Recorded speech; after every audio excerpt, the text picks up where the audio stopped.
Hello everyone, welcome back to my YouTube channel. The great scientist Nikola ടെസ്ലയെ കുറിച്ച് അറിയാമായിരിക്കും അല്ലേ? അറിയാത്തവർക്കായി അദ്ദേഹത്തിൻ്റെ ഒരു ഇൻവെൻഷൻ ഞാൻ പറയാം.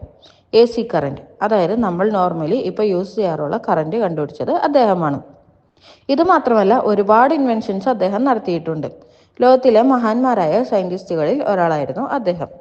അദ്ദേഹം സയൻറ്റിസ്റ്റ് എന്നതിലുപരി പ്രപഞ്ചശക്തിയുമായി വളരെയധികം കണക്റ്റായ വ്യക്തിയായിരുന്നു. അതായത് എന്താണ് പ്രപഞ്ചശക്തി, അത് എങ്ങനെയാണ് പ്രവർത്തിക്കുന്നത് എന്നെല്ലാം അദ്ദേഹം വളരെയധികം മനസ്സിലാക്കിയിരുന്നു. പക്ഷെ അദ്ദേഹം ലോ ഓഫ് അട്രാക്ഷൻ എന്ന വേർഡൊന്നും യൂസ് ചെയ്തിട്ടില്ല. പകരം എല്ലാത്തിനെയും എനർജിയായും വൈബ്രേഷനുമായിട്ടാണ് ഡിഫൈൻ ചെയ്തിട്ടുള്ളത്. അദ്ദേഹം അദ്ദേഹത്തിൻ്റെ ഇൻവെൻഷൻസിന് വേണ്ടി യൂസ് ചെയ്തിരുന്ന ഒരു മൈൻഡ് ടെക്നിക്കാണ് ഞാനിന്ന് നിങ്ങളുമായി ഷെയർ ചെയ്യാൻ പോകുന്നത്. അദ്ദേഹം അദ്ദേഹത്തിൻ്റെ ഇൻവെൻഷൻസിന് വേണ്ടി സ്റ്റെപ്പ് ബൈ സ്റ്റെപ്പ് പ്രോസസ്സ് വരച്ചിടുകയോ എഴുതി വെക്കുകയോ ഒന്നും ചെയ്തിരുന്നില്ല. അതിനു പകരം അദ്ദേഹത്തിൻ്റെ മൈൻഡിലാണ് അത് ഫുള്ള് പ്രോസസ്സ് ചെയ്തിരുന്നത്.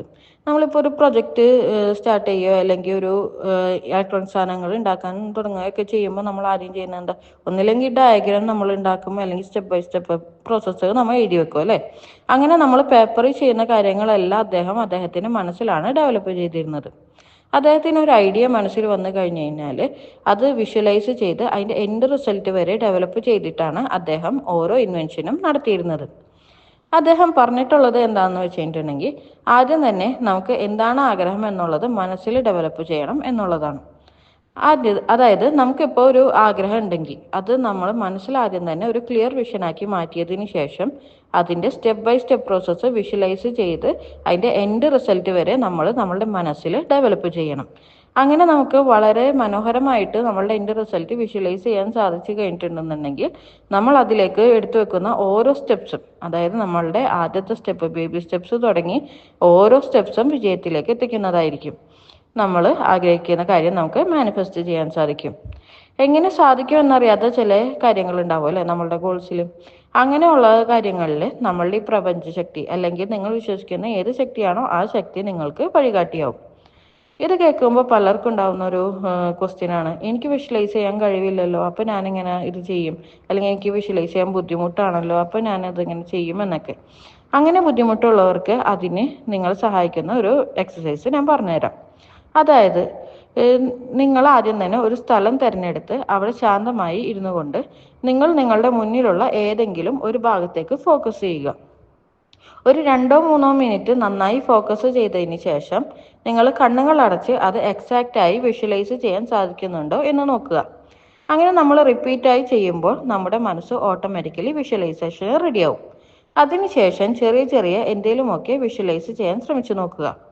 വിഷ്വലൈസ് ചെയ്യാൻ സാധിക്കുന്നു എന്ന് നിങ്ങൾക്ക് പൂർണ്ണ വിശ്വാസം വന്നു കഴിഞ്ഞാൽ നിങ്ങൾക്ക് ഈ ടെക്നിക്ക് ഈസിയായി യൂസ് ചെയ്യാൻ സാധിക്കും. അദ്ദേഹം പറഞ്ഞു തന്ന ഈ ടെക്നിക്ക് യൂസ് ചെയ്യുന്നതിന് മുമ്പ് നമ്മൾ ശ്രദ്ധിക്കേണ്ട ചില കാര്യങ്ങളുണ്ട്. ആദ്യത്തേത്, എന്താണ് നമുക്ക് വേണ്ടത് എന്നതിനെക്കുറിച്ച് ഒരു ക്ലിയർ വിഷൻ ഉണ്ടാവുക എന്നുള്ളത് തന്നെയാണ്. നമ്മളിൽ പലർക്കും ഈ എന്താണ് വേണ്ടത് എന്നുള്ളൊരു ക്ലാരിറ്റി ഉണ്ടാവാറില്ല. ആദ്യം തന്നെ ആ ഒരു ക്ലാരിറ്റി ഉണ്ടായതിന് ശേഷമാണ് നമ്മൾ ഇത് വിഷ്വലൈസ് ചെയ്യാൻ തുടങ്ങേണ്ടത്. എല്ലാ എന്നുണ്ടെന്നുണ്ടെങ്കിൽ നമ്മൾ ആഗ്രഹിക്കുന്ന റിസൾട്ട് ആയിരിക്കില്ല മാനിഫെസ്റ്റ് ആവുന്നത്. അല്ലാന്നുണ്ടെങ്കിൽ നമ്മൾ വിചാരിക്കാത്ത കാര്യങ്ങളായിരിക്കും മാനിഫെസ്റ്റ് ആവുന്നത്. അടുത്തതായി ശ്രദ്ധിക്കേണ്ട കാര്യം എന്ന് പറഞ്ഞിട്ടുണ്ടെങ്കിൽ നമ്മളിപ്പോൾ ഒരു ഗോൾ സെറ്റ് ചെയ്ത് കഴിഞ്ഞാൽ അത് എങ്ങനെ നടക്കും, എപ്പോൾ നടക്കുമോ എന്നിങ്ങനെയുള്ള ഫിയേഴ്സ് ഡൗട്ട്സ് ഒന്നും ഉണ്ടാവാൻ പാടില്ല. ചിലപ്പോൾ നമ്മുടെ ചില ആഗ്രഹങ്ങളിലേക്ക് എത്താൻ കുറച്ചധികം സ്ട്രഗിൾസിലൂടെ കടന്നു പോകേണ്ടി വരും. പക്ഷേ ചില സിറ്റുവേഷൻസിൽ നമുക്ക് മുന്നോട്ട് പോകാൻ കഴിയില്ല, അല്ലെങ്കിൽ എന്നെ കൊണ്ട് പറ്റില്ല, ഞാൻ തോറ്റുപോയി എന്നൊക്കെ തോന്നിപ്പിക്കുന്ന പല സിറ്റുവേഷൻസും നമുക്കുണ്ടാവും. പക്ഷേ നിങ്ങളൊരു കാര്യം മനസ്സിലാക്കുക, ദാറ്റ്സ് നോട്ട് ദ എൻഡ്. നമ്മുടെ ആഗ്രഹം പ്രപഞ്ചശക്തിക്ക് അല്ലെങ്കിൽ നിങ്ങൾ വിശ്വസിക്കുന്ന ആ ശക്തി നടത്തിത്തരും എന്ന് പൂർണ്ണ വിശ്വാസം ഉണ്ടെന്നുണ്ടെങ്കിൽ ആ സ്ട്രഗിൾസ് എല്ലാം മറികടന്ന് നമുക്ക് ലക്ഷ്യസ്ഥാനത്ത് എത്താൻ സാധിക്കും. ഞാനിപ്പോൾ നിങ്ങളുടെ അടുത്ത് സംസാരിക്കുന്നത് അതേപോലത്തെ കുറേ കടമ്പകൾ കടന്നതിന് ശേഷമാണ്. നമ്മൾ ആഗ്രഹിക്കുന്ന ആഗ്രഹങ്ങളിലേക്ക് എത്താൻ നമ്മളിൽ ഉണ്ടാവേണ്ട മാറ്റങ്ങൾക്ക് വേണ്ടിയിട്ടാണ് നമ്മൾ പല സ്ട്രഗിൾസിലൂടെയും കടന്നു പോകേണ്ടി വരുന്നത്. നമ്മുടെ യൂണിവേഴ്സ് ആ ആഗ്രഹത്തിനനുസരിച്ചുള്ള രീതിയിലേക്ക് ഷേപ്പ് ചെയ്യുവാനാണ് ഈ ഓരോ സിറ്റുവേഷൻസ് നമ്മൾക്ക് ഉണ്ടാക്കി തരുന്നത്. ഇപ്പോൾ ഒരു എക്സാമ്പിൾ പറയുകയാണെന്നുണ്ടെങ്കിൽ നമ്മളൊരു സാധാരണ ഒരു IT കമ്പനിയിൽ ജോലി ചെയ്യണമെന്ന് വിചാരിച്ചോ, കോഡിംഗ് ഡെവലപ്പറായിട്ട് നമ്മൾ ജോലി ചെയ്യണമെന്നുണ്ടെങ്കിൽ നമ്മളുടെ ആഗ്രഹം ഒരു ടോപ്പ് മോസ്റ്റ് കമ്പനിയുടെ CEO ആവണം എന്നുള്ളതാണ്. എന്ന് വെച്ചോ. അങ്ങനെയാണെന്നുണ്ടെങ്കിൽ നമ്മളുടെ ഇപ്പോൾ പോകുന്ന ആ ഒരു സിറ്റുവേഷൻ കൊണ്ട് പറ്റുമോ? നമ്മളിൽ ഒരുപാട് മാറ്റങ്ങൾ വരേണ്ടതുണ്ട്. അതായത് ലൈഫ് സ്റ്റൈല്, ഡ്രസ്സിങ് സ്റ്റൈല്, സംസാര രീതികൾ, ഡിസിഷൻ മേക്കിംഗ്, അങ്ങനെയുള്ള കുറേ കാര്യങ്ങളിൽ നമുക്ക് വ്യത്യാസങ്ങൾ വരുത്തണം. അപ്പോൾ അതിലേക്ക് നമ്മളെ എത്തിക്കുന്നതിന് വേണ്ടിയിട്ട് പല പല സിറ്റുവേഷൻസിലൂടെ ഈ യൂണിവേഴ്സ് നമ്മളെ കടത്തിവിട്ടുകൊണ്ടേയിരിക്കും. അതായത് ഇപ്പോൾ നമുക്ക് ഗോൾഡ് ഉദാഹരണമായിട്ട് എടുക്കാം. അപ്പോൾ ഗോൾഡ് ഇപ്പോൾ നമ്മളുടെ ആ ഒരു ഫസ്റ്റ് സ്റ്റേജിൽ നിന്ന് ഒരു ആഭരണമാക്കി മാറ്റാനായിട്ട് എത്ര പ്രോസസ്സിലൂടെയാണ് അത് കടന്നു പോകുന്നത്.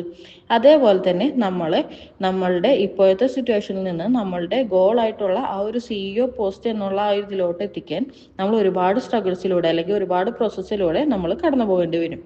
ആ ഒരു പ്രോസസ്സിന് ശേഷം നമ്മൾ ശരിക്കും പറഞ്ഞിട്ടുണ്ടെങ്കിൽ ഇപ്പോഴുള്ള അവസ്ഥയിലേ ആയിരിക്കില്ല. അതിനേക്കാൾ ഒരുപാട് വ്യത്യാസമായിട്ടുള്ള ഒരു പേഴ്സണാലിറ്റി ആയിരിക്കും നമ്മൾ ആ സ്ട്രഗിൾസ് എല്ലാം കടന്നു വരുമ്പോൾ ഉണ്ടാവുക. സോ അങ്ങനെയുള്ള സ്ട്രഗിൾസ് വരുമ്പോൾ എന്നെക്കൊണ്ട് പറ്റില്ല, ഞാനിതെങ്ങനെ മറികടക്കും എന്നൊക്കെ വിചാരിച്ച് സ്വയം കോൺഫിഡൻസ് കളയാതെ നിങ്ങളിൽ കഴിവിനെ വിശ്വസിച്ചുകൊണ്ട് നിങ്ങളുടെ സെൽഫ് കോൺഫിഡൻസിൽ മുറുകെ പിടിച്ചുകൊണ്ട് നിങ്ങൾ മുന്നോട്ട് പോവുക. നിങ്ങൾ നിങ്ങളെ സ്വയം വിശ്വസിക്കാത്തിടത്തോളം കാലം നിങ്ങൾ എവിടെയും എത്താൻ പോകുന്നില്ല. അതുകൊണ്ട് നിങ്ങൾ നിങ്ങളുടെ ഗോളിൽ ഉറച്ചു നിൽക്കുക. എത്ര വലിയ സ്ട്രഗിൾസ് വന്നാലും അത് നിങ്ങളെ അതിനനുസരിച്ച് ഷേപ്പ് ചെയ്യാനാണെന്ന് മനസ്സിലാക്കിക്കൊണ്ട് ധൈര്യത്തോടുകൂടി സെൽഫ് കോൺഫിഡൻസോടുകൂടി മുന്നോട്ട് പോവുക. ബാക്കിയെല്ലാം പ്രപഞ്ചശക്തി നോക്കിക്കോളും. വീഡിയോ ഇഷ്ടപ്പെട്ടാൽ ലൈക്ക് ചെയ്യുക, കമൻറ്റ് ചെയ്യുക, സബ്സ്ക്രൈബ് ചെയ്യുക.